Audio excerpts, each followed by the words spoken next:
Truth and reconciliation commission গঠন করবে সরকার, জানিয়েছেন অন্তর্বর্তী সরকারের আইন, বিচার ও সংসদ বিষয়ক উপদেষ্টা আসিফ নজরুল। এ নিয়ে আলোচনা করতে রাজধানী পরিবাগ থেকে আমাদের সঙ্গে যোগ দিচ্ছেন সুপ্রিম কোর্টের আইনজীবী সৈয়দ মামুন মাহবুব। জনাব মামুন মাহবুব, আপনাকে স্বাগত জানাচ্ছি আমাদের ইন্ডিপেন্ডেন্ট সংবাদে। আপনার কাছে প্রথমেই যেটি জানতে চাইব যে গণহত্যা এবং মানবতা বিরোধী অপরাধের বিচারে ট্রুথ অ্যান্ড রিকনসিলিয়েশন কমিশন কেন দরকার? ধন্যবাদ। সেগুলো হয়তো দরকার ভবিষ্যতে আছে, কিন্তু আমি তো হতাশ বর্তমান সরকারের তদন্তের কার্যক্রমে। মানবতা বিরোধী অপরাধের ট্রাইব্যুনালে ফ্যাসিস্ট বিগত পলায়নকৃত হাসিনার বিরুদ্ধে 200-র অধিক মামলা আছে। তার মধ্যে 20 থেকে 25টা মামলা ওই ট্রাইব্যুনালে আছে। বিচার কার্য শুরু হলে সরকার হ্যাজ নাথিং টু ডু, সেটা ঠিক আছে, কিন্তু তদন্ত সংস্থা তো স্বরাষ্ট্র মন্ত্রণালয় সরকারের নিয়ন্ত্রণে। তার 9 মাস হয়ে গেল, একটি মামলারও কোনো পুলিশ রিপোর্ট আসলো না, আইদার চার্জশিট অথবা যেভাবেই আসুক। এইটাই আমি ওরি। আমরা এই সরকার কেন যেন কমিশন গঠন আর নতুন নতুন প্রস্তাবে অভ্যস্ত হয়ে যাচ্ছে, তাদের কার্যক্রমে আমরা গতিশীলতা দেখছি না, নতুন নতুন বিতর্কের জন্ম দিচ্ছে। আগে বিচারের প্রক্রিয়াটা শুরু করেন। 9 মাসে তো বিগত গণহত্যার অন্যতম যিনি খলনায়িকা, পলাতক সাবেক প্রধানমন্ত্রী শেখ হাসিনার তো একটা পর্যায়ে শেষ হয়ে যাওয়ার কথা। আন্তর্জাতিক অপরাধ ট্রাইব্যুনালের যে নিয়ম কানুন আছে সেই অনুযায়ী যদি তদন্ত সংস্থা আন্তরিক হতো এবং আমাদের ট্রাইব্যুনালের সবাই আন্তরিক হতো। আমি এটা নিয়ে অরিট।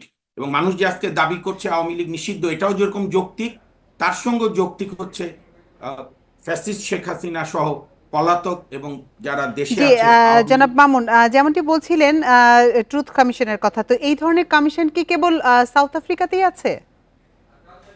এরকম আবার একটু বলুন। জানতে চাচ্ছিলাম যে এই ট্রুথ কমিশন, এই কমিশনটি কি কেবল সাউথ আফ্রিকাতেই আছে কিনা? হ্যাঁ, সাউথ আফ্রিকাতে হয়েছিল, কারণ সাউথ আফ্রিকা তো একটা দীর্ঘদিন প্রায় 30 থেকে 40 বছর বর্ণবাদী শাসন ছিল।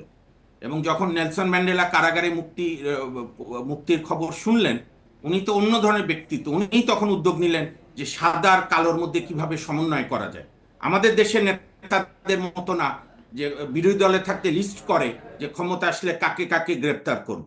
তো এটাও একটা ফ্যাশন। জরুরি আইনের সময় তো truth and reconciliation truth commission হয়েছিল, পরে তো সবাই বেঁচে গেল। কাজে আমি এগুলো তো জরুরি মনে করি, এই ফ্যাসিস্টদের বিচার, আওয়ামী লীগ নিষিদ্ধ হওয়া এবং গণতন্ত্রের পথে বাংলাদেশকে ধাবিত করা, আইনের শাসনের পথে। জি, জনাব মামুন মাহবুব, আরেকটি বিষয় জানতে চাই যে এই ধরনের কমিশন গঠনে আসলে কোন আইনে কি ধরনের পরিবর্তন আনতে হবে? না, এটা তো গভর্নমেন্ট অর্ডিন্যান্স করতে পারে।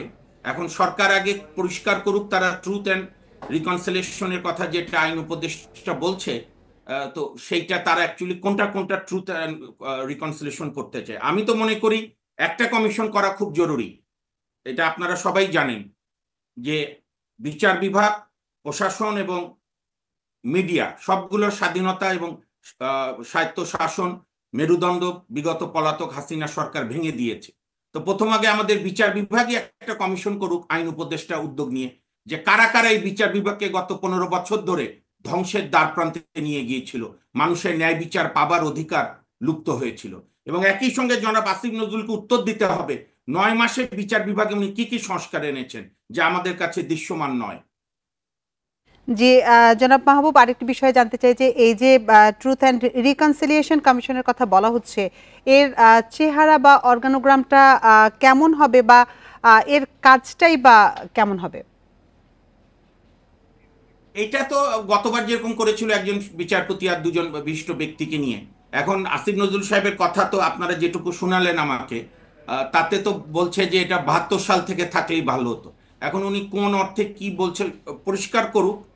কিন্তু মুশকিল হলো যে 2-3 মাস পর পর নতুন নতুন আইডিয়া এনে সরকার তার ফোকাস হারিয়ে ফেলছে।